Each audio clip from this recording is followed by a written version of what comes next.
আলহামদুলিল্লাহ। হাজী হেদায়েতুল্লাহ বাইতুল মামুর জামে মসজিদের সম্মানিত মুসলিয়ান ইকরাম, পর্দানিশীন সম্মানিতা মা ও বোনেরা, মহান রবের দরবারে অসংখ্য অগণিত শুকরিয়া আদায় করি যে আল্লাহ রব্বুল আলামিন দয়া করে, মায়া করে, মুহাব্বত করে, ভালোবেসে আমাদের সকলকে আল্লাহর ঘর মসজিদে আসার বসার, কোরআন হাদিস থেকে আলোচনা শোনার মতো যে আল্লাহ সুযোগ করে দিলেন, আল্লাহ পাকের দরবারে প্রাণ খুলে অন্তরস্থল থেকে কালিমাত শুকর আদায় করি। সকলে একযোগে বলি আলহামদুলিল্লাহ। আরো জোরে বলুন আলহামদুলিল্লাহ।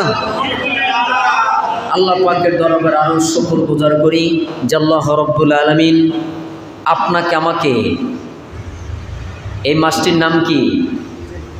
জিলহজ। কি মাস? জিলহজের আজকে প্রথম জুমা।